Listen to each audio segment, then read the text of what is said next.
Good evening, everybody. Thank you, Mr. V.R. Sampath, for giving me this opportunity. And thank you all. I'd like to thank all the distinguished guests on the podium, off the podium.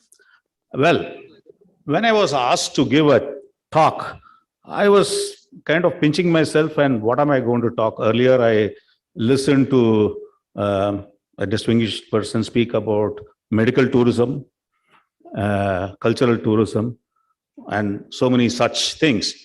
I'm going to talk about my life and how I came about film tourism. உங்களுக்கு அது எப்படி சொல்றதுன்னு தெரியல. How this whole thing started itself is by accident. When I was a school kid, I was the worst student in the school. 50 பேர் எங்க class இருப்பாங்க. நான் அந்த 45லேருந்து 50க்குள்ள அந்த ரேங்க்ல தான் நான் வந்துட்டே இருப்பேன். ஒரு வருஷமும் நான் பாஸ் ஆவேனான்னு எங்க அம்மா போகாத கோயில் கிடையாது, பார்க்காத ஜோசியர் கிடையாது. அப்படியே அவங்க வந்து ரொம்ப ஒரு மதரோட ஆதங்கம் தான். ஏன்னா அவன் பையன் வந்து மற்ற பசங்கள்லாம் எங்க ஃபேமிலியில பிரமாதமா படிப்பாங்க, எல்லாம் ஃபர்ஸ்ட் ரேங்க் செகண்ட் ரேங்க் எல்லாம் சொல்றச்சே எங்க அம்மாவுக்கு வந்து அப்படியே ரொம்ப குறியிடுவாங்க. பட் எனக்கே புரியல ஏன் வந்து why I was not able to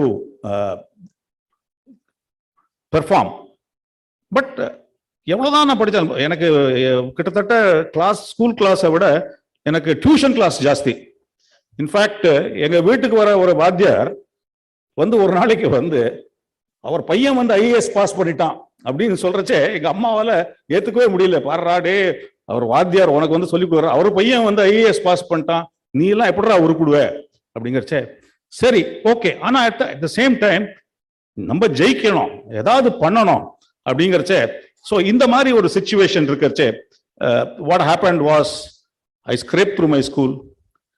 I then went to my college. Again, I was a failure in college. என்னடா அது, ஒண்ணுமே என்ன பண்ணாலும் அந்த கணக்குங்கிறது மண்டையிலே ஏறல. நம்பர்ஸ் வந்து என்னால count பண்றச்சே, even simple numbers I will not be able to count properly. I used to make basic mistakes. 75 plus 25 னாக்கா 19 போடுவேன். அது ஏன்னு கூட எனக்கு ஒரு 2 மணி நேரம் கழிச்சு தோணும் அது எப்படின்னு. ஸோ அந்த காலத்துல வந்து டிஸ்லெக்சியாங்கிறது யாருக்குமே தெரியாது. So now they found out I was dyslexic with mathematics. But in those days I was called a dunce. But nevertheless, I was always a spokesman. எதுலையாவது ஒன்றுத்துல நம்ம எக்ஸல் பண்ணணுன்ட்டு. அண்ட் ஆல்சோ அந்த கொஞ்சம் ஸ்மார்ட்டாகவே இருப்பேன் இப்போ. ஸோ அப்போ வந்து எங்கள் அப்பாவோட ஃப்ரெண்டு நடிகர் நாகேஷ் ஒரு நாளைக்கு எங்கேயோ பார்க்கறச்சே சொன்னார், பையன் நல்லா வாட்ட சாட்டமா நல்லா இருக்கானே, ஏன்பா நீ ஹீரோவா நடிக்கக்கூடாதா? சரி, ஓகே இந்த வழியா. இன்ஃபேக்ட் இப்ப காலேஜ் படிக்கிறச்சே கூட வந்து there were only 4 professions in those days. இப்ப மாதிரி கிடையாது. ஒன்னு doctor, engineer, lawyer or chartered accountant. இது 4த்துலயும் இங்க குவாலிஃபை பண்ணலன்னாக்க, இன்ஃபேக்ட் மை மதர் என்ன பண்ணாங்க, ஸ்கூல்ல வந்து என்ன வந்து இவன் உருப்பட போறது இல்லை, இவனை வந்து ஒரு ஷார்ட் ஹேண்ட் அண்ட் டைப்பிங் இன்ஸ்டியூட்ல சேர்த்து ஒரு குமாஸ்தா வேலையாவது வாங்கி கொடுத்துடலாம் அவனுக்கு எப்படியாவது. அப்படியே மொல்லமா ஏதோ ஒரு கம்பெனி, எங்க ஃபாதருக்கு இன்ஃபுளுன்ஸ்லாம் இருக்கு, அதை வச்சு ஏதாவது ஒரு வேலையை வாங்கி கொடுத்தானாக்க எங்கேயோ ஒரு புத்திட்டு you will come up. So then what happened was, so again when I went into film field. I worked hard in the film field for 7 years. I acted in about 20-25 films. Again I was a failure there. So இந்த டயத்துல வந்து என்ன பண்றதுன்னு தெரியல, ஏதாவது ஒரு வேலை பண்ணணும். எந்த வேலை கொடுப்பாங்க, நமக்கு ரெண்டு விஷயம் பிடிக்கும். ஒண்ணு வந்து நல்லா சாப்பிட பிடிக்கும், விதவிதமா நிறைய ஹோட்டல்ல போய் விதவிதமா சாப்பிட பிடிக்கும். இல்ல அப்படின்னா நிறைய ஊரை சுத்தி பார்க்க பிடிக்கும். இது ரெண்டுத்துக்குமே ஒண்ணு பணம் வேணும். இல்ல அப்படின்னா நீங்க ஒரு நல்லா சாப்பிட பிடிக்குன்னா ஒரு ஹோட்டல்ல வந்து 5 ஸ்டார் ஹோட்டல்ல ஒரு வேலை கிடைச்சிச்சுன்னா டெய்லி உங்களுக்கு நிறைய ஃபுட்டு சாப்பிடலாம். இல்ல ஊரை சுத்தி பார்க்கணும்னாக்க ஓகே, ஒண்ணு நிறைய பணம் இருக்கணும். இல்லைன்னாக்க ஒரு டிராவல் கம்பெனியில சேர்ந்தானா, இல்ல அப்படின்னா ஒரு ஏர்லைன்ல வந்து ஒரு ஸ்டூவர்டாவோ ஒரு பர்சராவோ சேர்ந்தானாக்க பல நாடுகள் போயிட்டு வரலாம் பணம் இல்லாம அப்படின்னு சொல்லிட்டு. So I joined a travel company. At that time the entire film industry was in Chennai. So Tamil, Telugu, Kannada, Malayalam எல்லாருமே 3-4 லாங்குவேஜுமே ஹெட் குவார்ட்டர்டு இன் சென்னை அந்த காலத்தில் 1980s. அப்போ நிறைய ஃப்ரெண்ட்ஸ் வந்து எனக்கு ஹெல்ப் பண்ணாங்கிறதுக்காக, ஓகே இந்த பையன் கஷ்டப்படுறான் சொல்லிட்டு நடிகர் சிரஞ்சீவி மெகாஸ்டார் அண்ட் அவரோட brother in law Allu Aravind very big producer and director K Raghavendra 3 பேரும் ஒரு நாளைக்கு என்னை கூப்பிட்டு, ராம்ஜி நீ ஒரு டிராவல் கம்பெனியில் இருக்க, எங்களுக்கு வந்து சிங்கப்பூரில் ஷூட்டிங் பண்ணணும், இது 1987, நீ இதை வந்து எனக்கு செஞ்சு கொடு, ஓகே உனக்கு ஏதாவது ஒரு பெனிஃபிட் பண்ணி கொடுக்குறோம். சரி இது ஒரு நல்லா இருக்கே ஒரு ஐடியா அப்படின்னு சொல்லிட்டு சரி இதுக்குன்னு போய் ஒர்க் பண்ணி சிங்கப்பூரில் எனக்கு ஒரு போனஸும் கொடுத்தாங்க. அந்த படத்தில் ஒரு வில்லன் ரோலை உனக்கு தரோம், நீ வந்து மார்னிங் வந்து அந்த சீன்லலாம் வில்லன் ஆக்ட் பண்ணு, ஃப்ரீ டயத்துலலாம் உட்காந்து இந்த ட்ராவல், ஹோட்டல், சாப்பாடு, டிரான்ஸ்போர்ட்டு இதெல்லாம் நீ பார்த்துக்கிட்டு கரெக்டாக பண்ணு அப்படின்னா. இது பண்ணிட்டு வச்சா எனக்கு ஒரு கான்ஃபிடன்ஸ் வருது, ஓகே லைஃப்பில் நம்மளும் ஏதாவது செய்யலாம், ஜெயிக்கலாம் அப்படின்ட்டு. So at that point of time D Ramanaidu great producer and Suresh Babu and Venkatesh கூப்பிட்டு, ராம்ஜி எங்களுக்கு ஒரு படம் இருக்குது, இது ஹாங்காங்கில் ஷூட் பண்ண போகிறோம், அந்த படத்துலேயும் ஒரு வில்லன் தேவை, ஒரு ஆளும் வேலை பண்ணுறதுக்கு ஒரு ஆள் தேவை, ரெண்டுத்தையுமே நீ பண்ணு, ஃபைட் இருக்குது ஹாங்காங்கில். சரி பரவாயில்ல, இப்போ சிங்கப்பூர் பார்த்தோம், ஹாங்காங்கும் பார்த்துருவோமே அப்படின்னு சொல்லிட்டு இதுலேருந்து ஒரு கான்ஃபிடன்ஸ் வர ஆரம்பிச்சு. அப்போ தான் வந்து என்னாச்சு, 91 I started my company travel மாஸ்டர்ஸ்னு. அண்ட் அப்போல்லாம் வருஷத்துக்கு ஒரு படம் இப்படி வரும். 95 வந்து PV Narasimha Rao when he became the Prime Minister of India, he opened the door.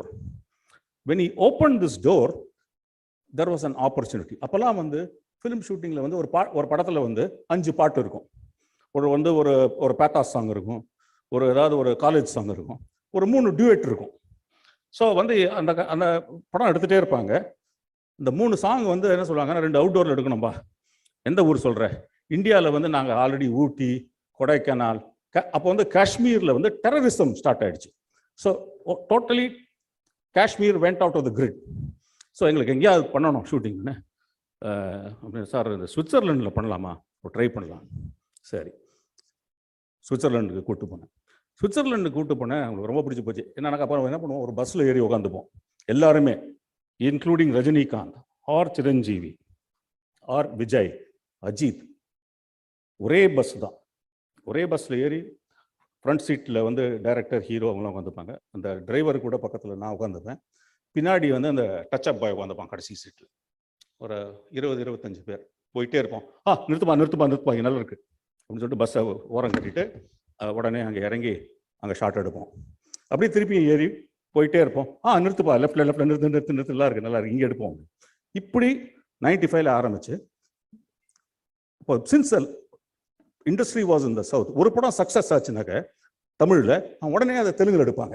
அது தெலுங்குல மாத்திரம் இல்லை, கன்னடத்தில் எடுப்பாங்க வித் த டாப் ஹீரோ. ஹிந்திலையும் எடுப்பாங்க. இதே தெலுங்குல ஒரு படம் ஹிட் ஆச்சுன்னா தமிழ் எடுப்பாங்க, கன்னடத்தில் எடுப்பாங்க. So at the same time 4 லாங்குவேஜில் I started getting busy. Okay, so இதுலேருந்து வாட் ஹேப்பன் வாஸ், ஒரு 6 மாதம் we are filming நான் ஸ்டாப். ஒரு மாதத்துக்கு 5 படம் சுவிட்சர்லாந்து எடுப்போம். ஸோ நான் நேராக half the time I was in Switzerland. So by the time it reached November, ப்ரொடியூசர்ஸ்லாம் வந்து என்னப்பா அது, இப்போ சுவிட்சர்லாண்டில் ஒரே ஸ்னோ வந்து போச்சு, ரொம்ப டல்லாக போச்சு, லைட் இல்லை, இப்போ நாங்கள் வந்து எங்கேயாவது புதுசாக ஒரு இடம் கண்டுபிடி அப்படின்னா. 95 அப்போ இன்டர்நெட்டு, கூகுள் எதுவுமே கிடையாது உங்களுக்கு. ஸோ அப்போ வந்து somebody told me, okay, New Zealand and Australia have reverse climate. So உல்டா கிளைமேட். உல்டானாக்கா இப்போ உங்களுக்கு summer starts in October, November, December, January, February, March. So I said, okay, I thought, okay, why not I go there and start doing this? So I took the visa, I went to New Zealand. I had no idea what I was going to do tomorrow. So first thing when I met my coordinator there, I said, okay, take me to a bookshop. ஒரு book ஷாப்பில் போயிட்டு ஒரு அந்த pictorial books இருக்கும். So ஒரு 20-30 வாங்கினேன். ஒரு $200-300 I invested on that. Very heavy. அதை எடுத்துக்கிட்டு பார்த்த உடனே என்னடா அது இவ்வளோ அழகாக இருக்குது இந்த ஊர் அப்படின்னு சொல்லிட்டு அதை எடுத்துகிட்டு இந்தியாவுக்கு வந்துட்டு நேராக ஒரு ஹீரோ, ப்ரொடியூசர், டைரக்டர்கிட்ட போய் இந்த ஜவுளி கடையில் படம் எடுத்து போடுற மாதிரி புக்கெல்லாம் எடுத்து பிரித்து போடுவோம். பிரித்து போட்டு என்னப்பா அது ரொம்ப அழகாக இருக்கேப்பா, சூப்பராக இருக்கேப்பா, எங்கேப்பா அது, சரி யார்ட்டையும் காமிக்காது, இந்த லொக்கேஷன் நம்ம பண்ணுறோம், இன்னொருத்த வந்து இந்த லொக்கேஷன் நம்ம பண்ணுறோம் அப்படின்ட்டு பார்த்தா now starting from October, I started taking people to New Zealand. So as this was going on, so I had all the 12 months covered. So either it was Switzerland or New Zealand. Then the producers and directors got adventurous. Yo, எல்லாம் எடுத்தாச்சுப்பா, புதுசா ஏதாவது பண்ணலாம் வா. சரி, என்ன பண்ணலாம் sir? Australia போலாம். அப்பதான் வந்து முன்னாடி தான் we had done one film, Indian. So வரிசையா ஆஸ்திரேலியால வந்து ஒரு இடமா நாங்க ஃபினிஷ் பண்ண ஆரம்பிச்சோம். So இது பண்ணிட்டே வரச்சே, then this is 90. So, but what happened is the trend keeps changing. I am in the film field for more than 40 years now, as an actor and as a line producer today. So what happened was, I have to change. Cinema can be the worst field. It is it has no courtesy or anything for that matter. It's not like a job or something where you start working and you move up the ranks and retire. Inge vandu you are good today, not good tomorrow. You are only recognized by what you do today. அன்னைக்கு நான் அந்த காலத்துல நான் அதெல்லாம் பண்ணேன்னா சரிப்பா, அது right, இப்போ என்ன பண்ண போறீங்க சொல்லுங்க முதல்ல. So as the trends keep changing, I kept changing myself. And when I kept changing myself, and நமக்கு வந்து my company started growing, then I made one of the biggest blunders in my life. At the age of 53, I almost went bankrupt. One wrong decision, not because of films, because I did something else in some other sphere.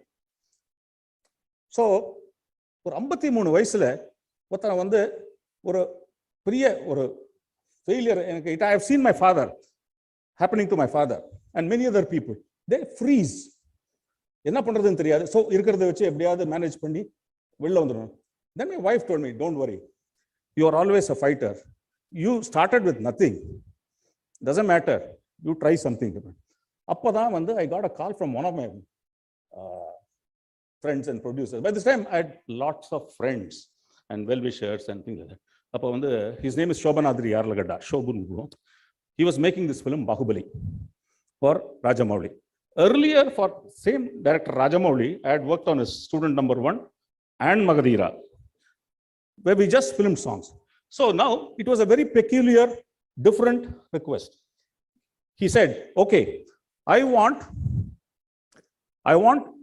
you to, we will actually want to shoot in Himalayas, but we cannot do this in Himalayas because of its height, altitude, and lack of infrastructure.